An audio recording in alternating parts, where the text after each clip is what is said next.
Olá, graça e paz, seja bem-vindo à nossa segunda aula, nosso segundo encontro sobre esse tema, Pacto de Membresia. Nós já tivemos uma aula, se você está chegando aqui pela primeira vez, muito importante então que você assista a primeira aula. Esse é o nosso segundo encontro, que vamos então concluir hoje o nosso Pacto de Membresia.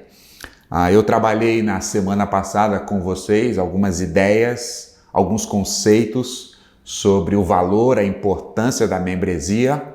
É isso que nos leva a ter um pacto, a membresia da igreja, o corpo de Cristo comprometido com a igreja local, com Deus acima de tudo, com a igreja local, uns com os outros, e esse pacto vem para corroborar, para nos ajudar a mantermos, a valorizarmos a membresia. E eu citei para vocês, na verdade eu recomendei esse livro aqui, do Ministério 9 Marcas, e a gente havia citado trecho, uma parte desse livro aqui, que fala sobre a importância da membresia. Veja, só para relembrá-los. Membresia é um compromisso que todo cristão deve fazer para participar, amar, servir e se submeter a uma igreja local. Cristo é o pastor de um rebanho, não de ovelhas isoladas e individualista. O corpo não é um só membro, mas muitos membros. Então, o Jonathan Leeman, nesse livro, lembra-nos que é necessário um compromisso das pessoas que estão inseridas na igreja local, um compromisso de participação, de amor, de serviço e de submissão à igreja. O próprio Jonathan Leeman aqui vai dizer que a igreja não é um clube, não é uma associação. Então, o correto não é dizermos que nós estamos nos associando a uma igreja, mas nós estamos nos submetendo a uma igreja. A igreja na qual Cristo fundou, Ele deu essa autoridade. E nós, nos submetendo à igreja, estamos nos submetendo ao cabeça, que é o próprio Cristo, e aos seus membros, que é o corpo de Cristo. E ainda mais uma citação, relembrando você da aula passada, ainda o Jonathan Leeman diz o seguinte: membresia não pode consistir apenas de um registro formal de rols de membros. Precisa ser visto em um desenvolvimento ou um envolvimento prático em toda a vida da igreja. Torna-se semelhante a um filho que se envolve positivamente nas tarefas do lar. Então perceba mais uma vez aqui o autor lembrando a nós desse valor, dessa importância, o quão importante e caro é a membresia. Não é apenas estar arrolado, ter o seu nome em um livro de membresia da igreja. É preciso estar ativo, é preciso estar comprometido, é preciso estar se envolvendo. E ele dá o exemplo aqui como um filho ou alguém do lar que também está comprometido e se envolvendo nas coisas comuns do lar, ok? Nós trabalhamos também, relembrando a vocês que dividimos o nosso pacto em 7 parágrafos ou em 7 aspectos. Trabalhamos 3 deles na semana passada: a confissão, a unidade e a santidade. E hoje terminaremos falando de 4 outros, que é a submissão, a missão, cooperação e compromisso. Então, eu mandei já a vocês que estão no grupo da IBD, e agora devo na próxima semana disponibilizar isso também em PDF para os membros da igreja, para aqueles que estão também se achegando agora, os novos membros e congregados que estão em um processo conosco, para que você possa então ter acesso, observar, ler, conhecer mais e quem sabe no futuro próximo tirar as suas próprias dúvidas e conclusões desse nosso pacto. Eu não vou lê-lo outra vez e eu espero que você tenha aí então no PDF para que você possa então observá-lo num outro momento com mais calma, tá bom? Pois bem, então vamos ao nosso quarto parágrafo, nosso quarto aspecto aqui do nosso pacto de membresia. Então hoje a gente vai falar sobre submissão. Lembrando, sempre com a ajuda do Deus Trino, nos comprometemos. O nosso pacto começa sempre com essa frase. Para cada subtítulo ou para cada parágrafo, nós lembramos que é com a ajuda do Deus Trino. Queremos nos comprometer com a ajuda do Espírito Santo, do Pai e do Filho. Queremos executar, viver assim, sabendo que isso glorifica a Deus e é uma bênção para o povo de Deus, para a sua igreja. Então, submissão, esse parágrafo diz assim: submeter-me à liderança e ao cuidado dos pastores e dos líderes espirituais desta igreja, aceitar a disciplina eclesiástica como um meio de graça instituído pelo Senhor Jesus para a nossa santificação e para o bem do seu povo. Então, nessa parte, nesse parágrafo do nosso pacto de membresia, diz da importância e do valor da nossa submissão. Nós nos submetemos à liderança que o próprio Senhor instituiu sobre a igreja. E a igreja reunida, a nossa igreja, a Igreja Batista, a igreja reunida em assembleia, ela convoca ou convida, chama líderes, pastores, para que possam liderar a igreja. E aí cabe aos membros desta igreja se submeterem à liderança desse ministério pastoral. Mas não só a liderança, não só se submeter, mas também estar debaixo dos seus cuidados. Então Deus instituiu pastores, Deus instituiu presbíteros, Deus instituiu líderes para que o seu povo seja dirigido, para cuidar do seu povo, para orientar o seu povo, para dirigir o seu povo nessa caminhada de êxito e crescimento e maturidade na vida cristã. O texto deve ser conhecido seu, Hebreus capítulo 13, verso 17, diz assim: obedeçam aos seus líderes e sejam submissos a eles, pois zelam pela alma de vocês, como quem deve prestar contas. Que eles possam fazer isso com alegria e não gemendo. Do contrário, isso não trará proveito nenhum para vocês. Perceba então que o autor aos Hebreus vai dizer que uma ordenança aí para os membros da igreja obedecerem aos seus líderes. É óbvio, é claro que nós estamos falando aqui de quando esses líderes estão embasados, estão vivendo uma vida de piedade, de modelo do rebanho e estão chamando a igreja, estão liderando a igreja debaixo da autoridade da palavra. A igreja se submete a Cristo, que é o cabeça da igreja. A igreja se submete à palavra de Deus, que é a única regra de fé e de ordem. A igreja se submete aos seus líderes, aos seus pastores, porque esses pastores estão submissos a Cristo e submissos à palavra de Deus. É a esses líderes que nós devemos obediência, porque obedecendo-os, nós estamos obedecendo a Cristo, obedecendo a palavra de Deus. Eu sei que há muitos casos em nosso país, em muitas igrejas, de aberrações, de líderes autoritários, de líderes que lideram o povo de Deus pelo seu próprio coração, pelas suas próprias ideias e desmerecem a palavra de Deus. A esses nós não devemos nos comprometer, a esses nós não devemos nos submeter, a esses não devemos obediência, mas aqueles líderes instituídos pelo Senhor, que se submetem ao cabeça a Cristo, que se submetem unicamente, exclusivamente à autoridade da palavra de Deus, a esses líderes, os seus membros, o corpo de Cristo, a igreja, deve se submeter a eles. Porque, diz o texto, eles zelam pela vossa alma. É eles quem cuida da vossa vida espiritual. E diz o texto mais que esses líderes, esses pastores, irão prestar contas ao Senhor por esse rebanho. Então, o apóstolo Pedro também vai dizer que Deus instituiu os pastores para cuidarem do rebanho. Eu não sou responsável por todos os crentes de Foz do Iguaçu, e nem pela igreja A, nem pela igreja B, nem pela igreja C.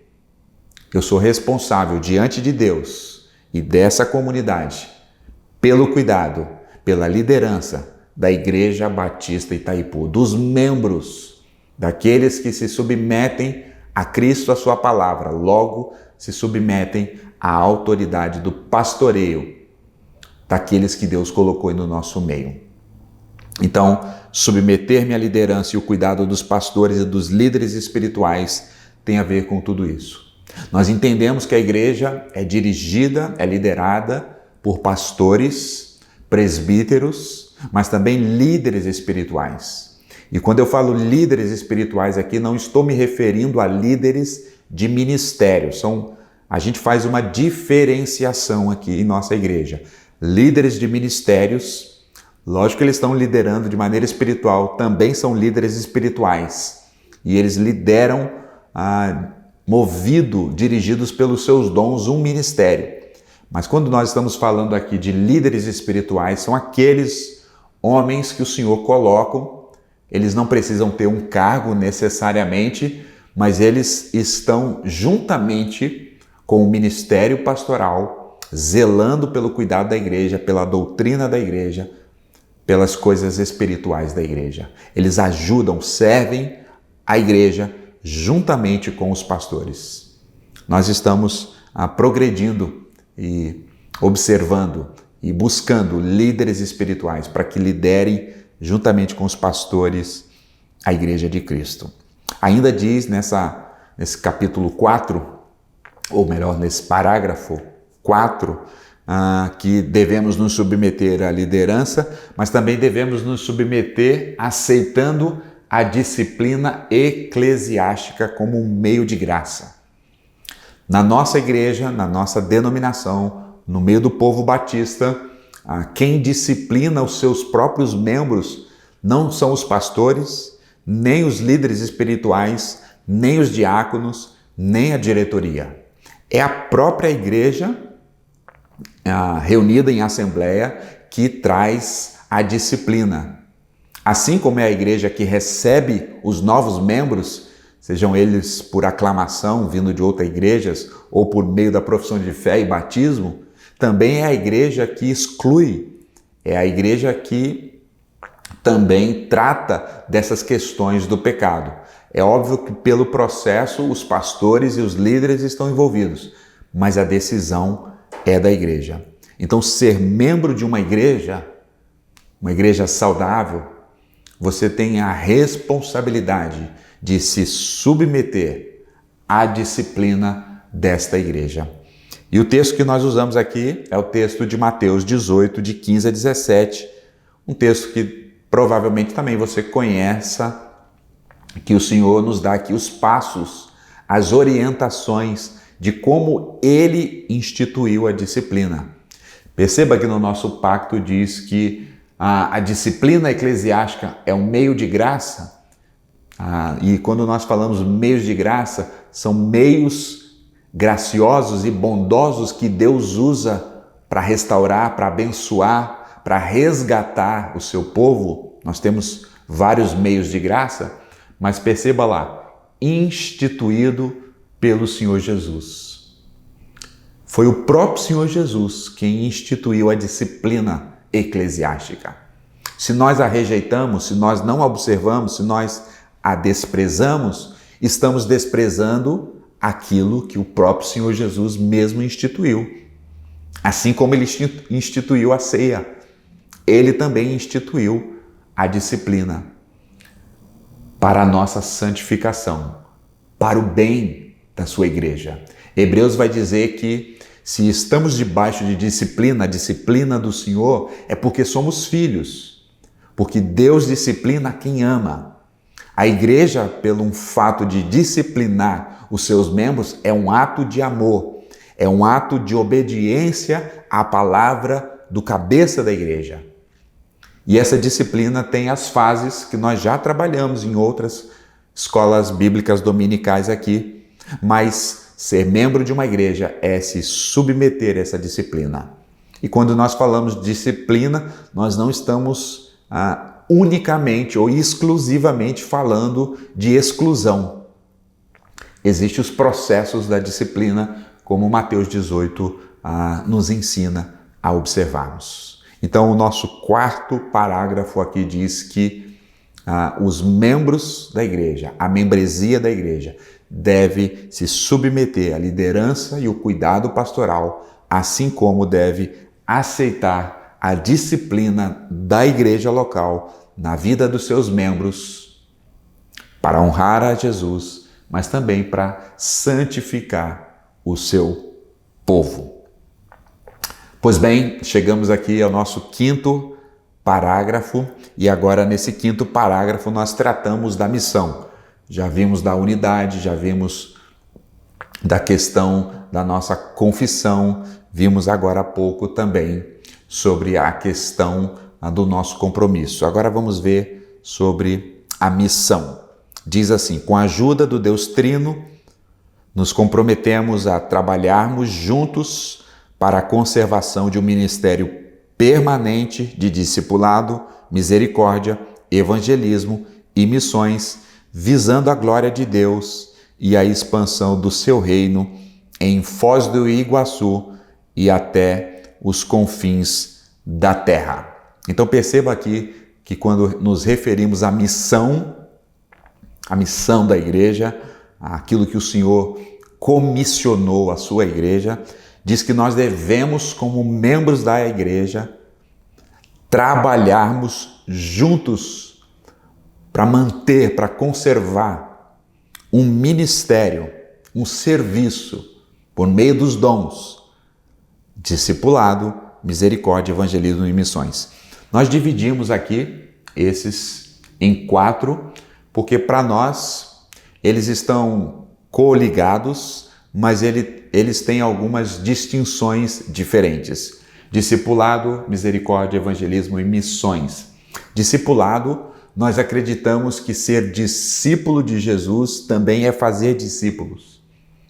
Porque nós somos discípulos de Jesus, estamos seguindo a Jesus, a ordenança de Jesus é que nós deveríamos então fazer discípulos para Ele com outras pessoas. Um discípulo de Jesus faz discípulos para Jesus. Então nós estamos tentando criar em nossa igreja uma cultura de discipulado. Temos um ministério assim no sentido de organizar, no sentido de facilitar. Mas não é que nós temos um ministério de discipulado e aí aqueles irmãos, um grupo de irmãos vão porque eles se dedicam ao discipulado. Não, o discipulado é a tarefa, é o dever de todos aqueles que estão seguindo a Jesus. Ministério de discipulado não é a gente encontrar talvez uma pessoa, fazer uma revistinha, preparar uma pessoa para batismo, não. Nós estamos ensinando e crendo que o discipulado é vida na vida, é andar juntos, é a igreja em comunhão, é a igreja andando junto, crescendo juntos, aconselhando uns aos outros, exortando uns aos outros, animando uns aos outros, consolando uns aos outros. Esse é um ministério de discipulado que é dado a toda a igreja. Mas o ministério, na organização, fomenta isso na vida da igreja.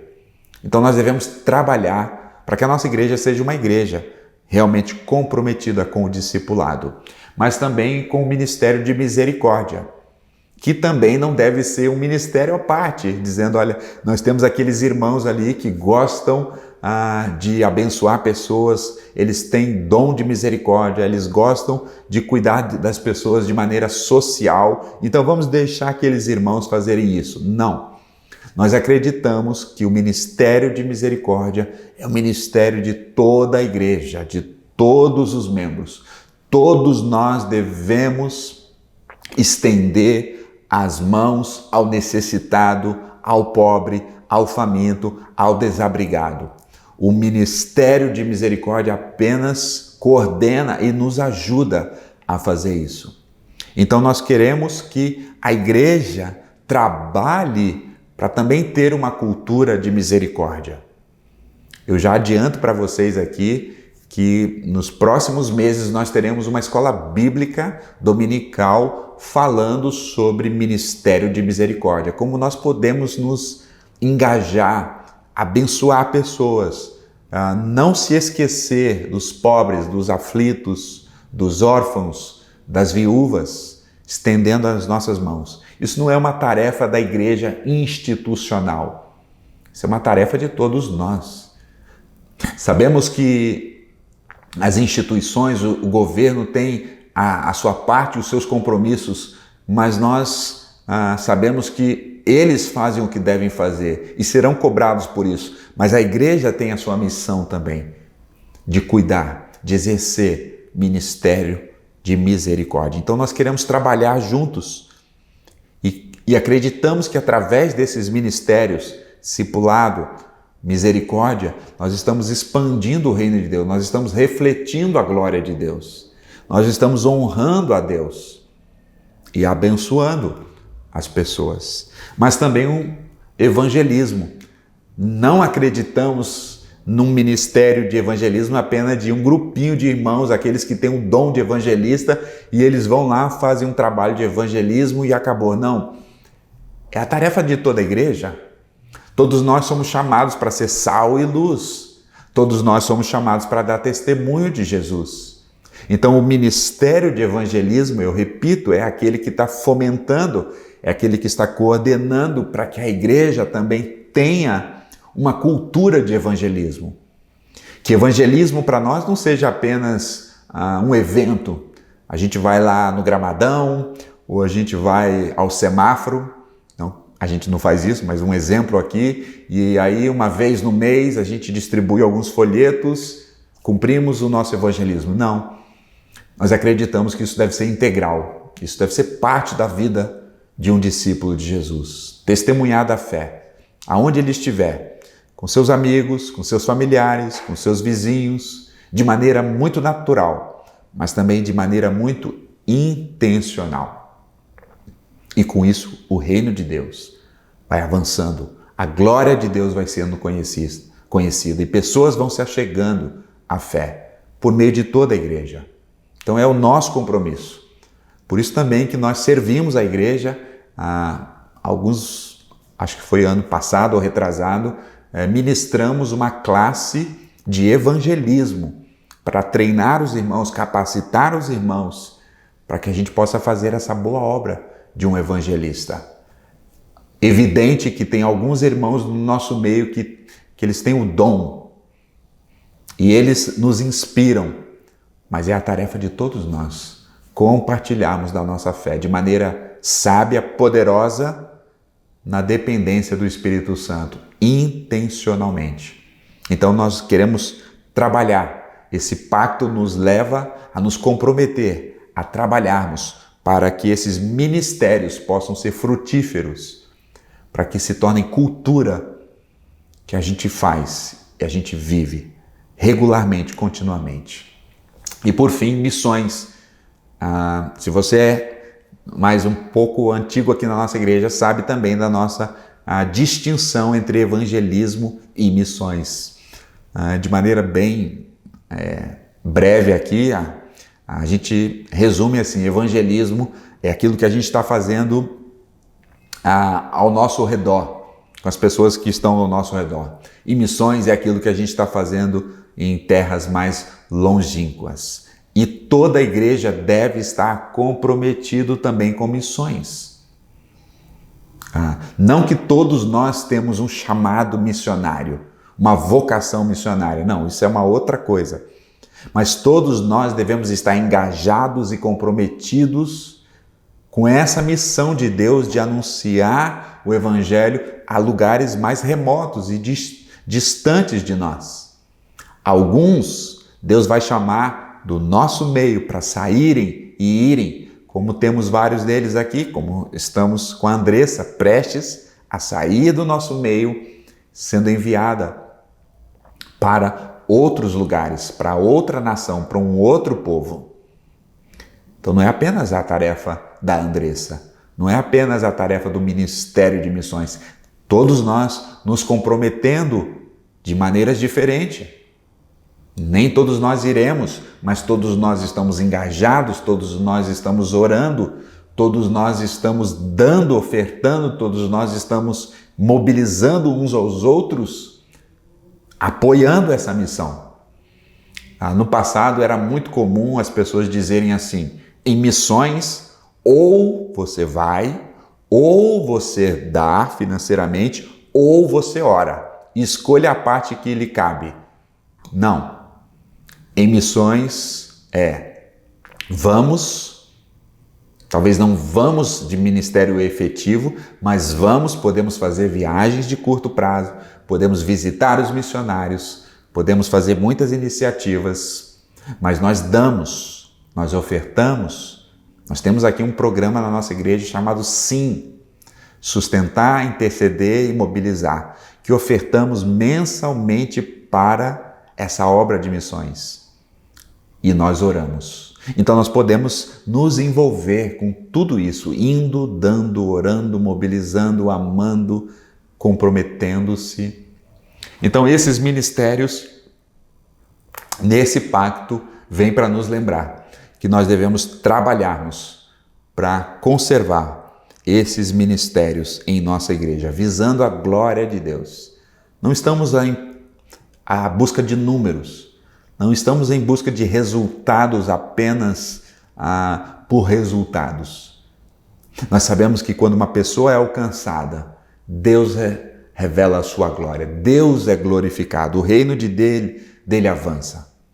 Nós queremos fazer isso em Foz do Iguaçu e até os confins da terra. Mas todos nós devemos estar engajados nisso. Todos nós devemos estar comprometidos nisso. E o texto de Foz do Iguaçu até os confins da terra: recebereis o poder do Espírito Santo que há de vir sobre vós e sereis minhas testemunhas, tanto em Jerusalém como em toda a Judéia e Samaria e até os confins da terra. Então esse pacto lembra-nos que devemos trabalhar por esses ministérios, nos envolver com esses ministérios para a glória de Deus e a expansão do seu reino. E o nosso penúltimo parágrafo desse pacto fala sobre a cooperação. Vimos no anterior a missão, a submissão também, outrora, e agora entramos na cooperação. Com a ajuda do Deus Trino, nos comprometemos a contribuirmos com regularidade, generosidade e alegria para o sustento da igreja, para o socorro aos pobres e necessitados e para a difusão, a expansão do Evangelho, tanto aqui como em outras cidades e também em nações. O texto que a gente está usando como base aqui é a segunda carta de Paulo aos Coríntios, capítulo 9, verso 7, que diz assim: cada pessoa contribua segundo propôs no seu coração, não com tristeza ou por necessidade, porque Deus ama ao que dá com alegria. Nós queremos lembrar você que, como membro desta igreja, como parte do corpo de Cristo aqui, como membresia, é o nosso privilégio, é a nossa responsabilidade contribuirmos financeiramente. Vimos que contribuímos para os ministérios da igreja através dos nossos dons e talentos da nossa vida, contribuímos para a igreja e para o reino de Deus através de uma vida santa, de um bom testemunho, de uma confissão fidedigna ao Evangelho, mas devemos também contribuir para a igreja local, para o reino de Deus, financeiramente, com os nossos bens. E perceba que a gente disse aqui, nessa contribuição, é uma contribuição com regularidade, uma contribuição com generosidade e uma contribuição com alegria. Esses três princípios aqui são bíblicos. Não vou trabalhar cada um deles especificamente, mas a gente pode encontrar aqui mesmo nas cartas de Paulo aos Coríntios, dizendo que deveria ser uma contribuição regular, como parte da nossa vida, para os desafios, para os compromissos da igreja. Nós não devemos ser aqueles membros que não devemos participar financeiramente, ou alguns que participam de maneira muito esporádica. Nós devemos participar com regularidade. E quando nós falamos de participação com regularidade, nós queremos dizer que é para você demonstrar o seu compromisso. Não se dá a importância aqui dos valores. Não se dá importância nessa igreja se você oferta com X, 2X ou 3X. O que a palavra de Deus nos ensina é que você o faça com regularidade, entendendo do seu compromisso com Deus e o seu compromisso com a sua igreja local, com a expansão do reino de Deus aqui e até outros lugares. Então, é nosso privilégio, é nosso compromisso. Esse pacto nos lembra a contribuição. Se você não é um contribuinte na sua igreja local, você deve considerar isso, porque você já deve ter percebido e passado pela palavra de Deus que isso glorifica a Deus, é uma ordenança de Deus ao seu povo. Talvez você está tomado pela ganância, talvez você está tomado pelo descontrole financeiro, porque não sobra dinheiro para nada. Isso também é algo que não glorifica a Deus. Ou você talvez tenha sido tomado por se tornar uma pessoa mesquinha, que não é generosa, que não contribui, que não participa do reino de Deus. E deve ser sempre com alegria, não por constrangimento, como diz o texto, não por necessidade, não com tristeza, não por obrigação. Nós não ensinamos isso aqui na igreja. Nós ensinamos que tem que ser despreendimento, tem que ser com alegria. Antes de ser um compromisso nosso, é um privilégio participar da obra de Deus, de ver o corpo de Cristo suprido aqui e o reino de Deus avançando para outros lugares da cidade, da nação e de outras nações. É nosso compromisso, mas sobretudo é nosso privilégio participar com alegria, não por constrangimento. Você não vai ver aqui em nossa igreja nós constrangendo as pessoas para ofertarem. Você não vai ver aqui na nossa igreja a gente impondo que as pessoas têm que ofertarem e dizimarem. Você não vai ver aqui na nossa igreja a gente manipulando para que as pessoas possam contribuir. Nós queremos que você entenda, por uma ação do Espírito Santo, por meio da palavra de Deus, que isso é um privilégio, com regularidade, com generosidade, não aquilo que sobra, mas com alegria, pelo privilégio de participar da obra de Deus. E nós usamos esses recursos, essa contribuição, com regularidade, generosidade e alegria, é para a manutenção da igreja local, é para o socorro aos pobres e necessitados, mas também é para a expansão do evangelho aqui ou em qualquer outro lugar. Então nós estamos abençoando, servindo a igreja de Cristo, o corpo de Cristo. Alguém que está comprometido com Cristo, com a palavra de Cristo, comprometido com a igreja local, logo essa pessoa é um contribuinte. Fica muito vago, fica muito estranho, fica muito desconectado, desafina você falar que está comprometido com Cristo, comprometido com a palavra de Cristo, comprometido com a igreja de Cristo e não é um participante. E eu repito, nós não estamos falando de valores, nós estamos falando de entendimento, de amor e de fidelidade. Aqueles que estão impossibilitados de contribuírem por passarem momentos difíceis, esses são alvos do nosso amor. Esses são alvos, então, de socorro.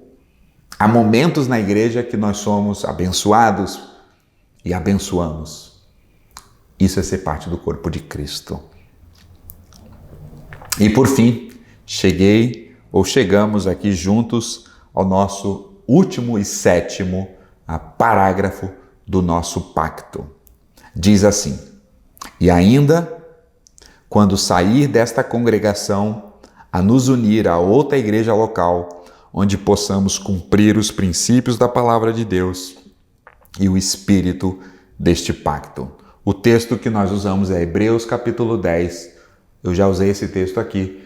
Verso 25 diz assim: não deixemos de congregar, como é costume de alguns. Pelo contrário, façamos admoestações, ainda mais agora que vocês veem que o dia está próximo. Um crente no Senhor Jesus, uma crente no Senhor Jesus, alguém que ama a Cristo, foi alcançado pela graça de Cristo e está sendo transformado de glória em glória pela palavra de Cristo, é alguém comprometido com a igreja.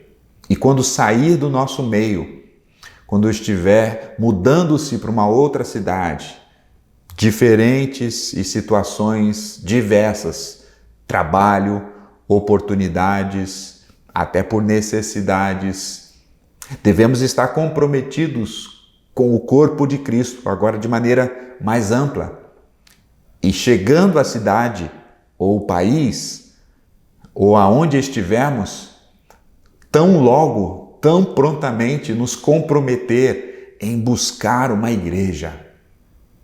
É de suma importância nós estarmos submetidos a uma igreja bíblica, a uma igreja que prega o Evangelho, uma igreja que ama a Cristo, uma igreja que cuida dos seus membros, uma igreja que está comprometida com esse amadurecer dos discípulos de Jesus. Então, o nosso pacto vai dizer que nós devemos nos comprometer, se porventura Deus nos levar para outros lugares, a nos ajuntar a uma e outra igreja local, para que possamos cumprir esse pacto, para que possamos cumprir a palavra de Deus. Isso é ser um membro saudável, bíblico, relevante para a glória de Deus e para também o bem do seu povo. Infelizmente, há muitas pessoas que mudam de cidade, saem da cidade e muitas delas nem se preocupam com essa questão de igreja. Nem estão muito interessadas em relatar isso para a sua igreja local, em pedir ajuda talvez para a sua igreja local para encontrar uma igreja. Outros vão e ficam em outras cidades e ali talvez até deixam de congregar. Isso não é uma atitude de uma verdadeira crente no Senhor Jesus. Nós devemos buscar, aonde estivermos, congregar com os nossos irmãos, servir juntamente com os irmãos, exortar aos irmãos e ser exortados, amar os nossos irmãos e ser amado, cuidar dos nossos irmãos e ser cuidado, participar da obra de Deus na vida daquela igreja, por meio de nós e através de nós. Então, nosso compromisso deve ser sempre estar congregados com os irmãos, aqui ou em qualquer lugar que você estiver. E se você for para um lugar que talvez não tenha um corpo de Cristo ali, não tenha uma igreja ali, não tenha um povo fidedigno à palavra de Deus, quem sabe Deus está talvez exatamente te levando para que você ali, de maneira ainda muito pequena, muito singela, comece algo na sua própria casa, com a sua própria família. Nós gostaríamos de dar total apoio, se Deus assim está dirigindo. Então lembre-se, um membro de uma igreja, um servo e uma serva de Cristo, que ama a Cristo e a sua palavra, é alguém que ama a sua igreja, que está comprometido com a sua igreja. O nosso slogan aqui na nossa igreja é conhecer a Deus, amar a igreja e evangelizar o mundo. Que Deus nos ajude, que Deus nos abençoe, que você possa refletir, que você possa ler cuidadosamente esse pacto, que você possa estar desejoso de ser renovado. Lembra que pacto é uma aliança, é o compromisso de um acordo, é um desejo de fazer, de ser relembrado o que devemos fazer mas também é um privilégio. Sabermos que nesse pacto mostra o quão privilegiado nós somos de fazer parte de uma igreja local. Valorize isso, meu irmão. Valorize isso, pois isso estava, está e sempre estará no plano de Deus. Foi Ele quem instituiu a sua igreja. Ele disse: as portas do inferno não vão prevalecer. São palavras de Jesus contra a minha igreja. Se nós somos de Jesus, nós estamos inseridos na igreja. E se estamos inseridos na igreja local, é para servir, é para se comprometer, é para amar, é para abençoar, é para cuidar e ser cuidado, e ser amado, e ser edificado. É uma mão que vai e que volta. Que Deus nos abençoe, que Deus abençoe a nossa igreja, a nossa querida e amada Igreja Batista Itaipu. Que esse pacto venha nos encorajar, que esse pacto venha mesmo para nos clarear quais são os nossos deveres, quais são os nossos privilégios, participando da Igreja de Cristo. Que Deus abençoe a sua vida. Qualquer dúvida, nós estamos à sua disposição e espero vê-los em breve. Fique na graça e na paz do nosso Senhor Jesus.